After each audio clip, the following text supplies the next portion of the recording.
بسم الله الرحمن الرحیم. ګرانو قدرمندو مینوالو، دا موقع چې دی زه د سمبٹ رحیم اباد په کلي کې موجود یم.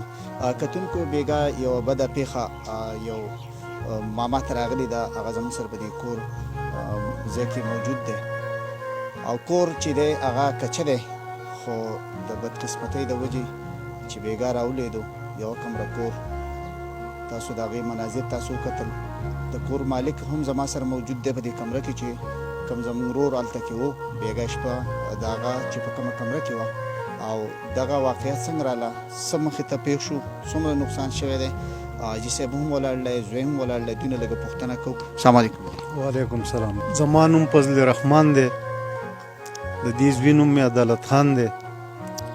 دیو دا دیوال او دا کمره چې راغورځېدل دی پکې بچي او د کور والا دا ټول پکې موجود و، خو الله پاک چې کوم دی نو د مرګه بچ کړ دي او سامان چې کم د دغه لاندې کړ دی، دیوال او د دغه لاندې کړ دی، نو تقریبا لکه د لاکو روپو نه په بره دی جي دغه نقصان شي. دا جي دیوال رارغښتی دی، د ګټې دیوالو اوبه یې اغوستې ده.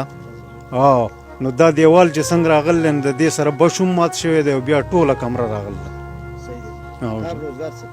دیاړي کوي جي، پارم ته تلي و مزدورۍ له د ګنو او بس دغه دیاړي ده، نور څه نشته. نو جي چې بس زمونږ سره چې کوم دی نو دومره تعاون وکړي چې موږ پې دا کمره واپس جوړه کړو او دا سامان خو دغه شوی دی، هغه خو ختم دی چې ځان له پې چېرته هغه سامان دغه وکړي. دا بیګا 3:30 بجې وې تقریبا او بس دا کمره راته وشوه.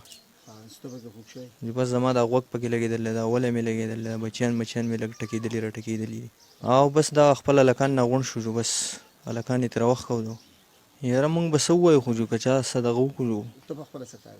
زه هم دغه دیاړي کوم. د ټول ناول خو زه ستاسو شکریه ده کوم ستاسو راته په دومره سخت حالاتو کې لکه مطلب دا تاسو راغلی او زموږ دا کوم واقعه چې شوه دا تاسو مخې ته راوسته. دا داسې بیګا تقریبا د شپې 3 بجې دا واقعه راغله او په دې کې موجوده زما ماما دی او د هغه بچي و، د هغه کور والا لکه دا پکې موجوده و. نو دا چت راولېدلی لکه بدقسمتي دا ده چې یو خو د دو فاینانشل حالات لکه ګډوډ دي، مالي طور حالات یې خراب دي.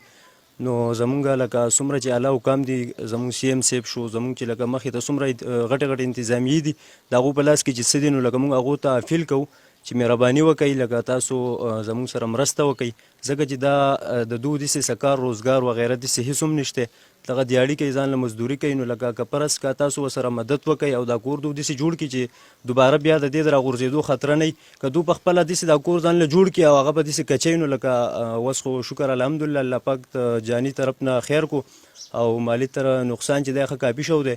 نو تاسو ته مونږ اپیل کوو چې لکه تاسو داسې زموږ سره یوه مرسته وکئ چې لکه دا کور دوباره داسې جوړ شي چې مطلب لکه بیا د غورځېدو څه خطره نه وي. که نه کتونکو دا و د دوی خبرې تاسو اورېده. یقینا چې نن سبا ډېر د غربت وخت دی چې په کچه کور کې زندګي تېرول د مرګ سره ژوند کول دي، ځکه چې یو طرف ته دیاړي ماري هغه د خپل بچو د ګېډې پالنه کوي، بل طرف ته د هغه چوله چې هغه هم په داسې حالاتو کې بند شي چې هغه د خپل د بچو د سر د سوري سوجو کې، که بل طرف ته د هغه د ګېډۍ سوجو کې چې یاره خپل بچو له ماښام سره وړم. یقینا ډیره د خفګان خبره ده. یو طرف ته دغه روزګار هم په دغه حالات دی، بل طرف ته چې دی دغه کور هم په داسې بارانونو حالات دي. بش مات شو او د هغې د وجې چې راولید، خو الله تعالی دغه خیر کړی چې دغه جاني نقصان پکې نه دی شوی. د حکومتي وخت نه غوښتنه هم کوي او د هغې فرض هم جوړیږي چې پورې طور د دوی سره د لرګي په مد کې په مالي امداد کې د دوی سره خامخا څه نه څه وکړي. د بل پروګرامه پورې پوره ټیم له اجازت راکوي. د الله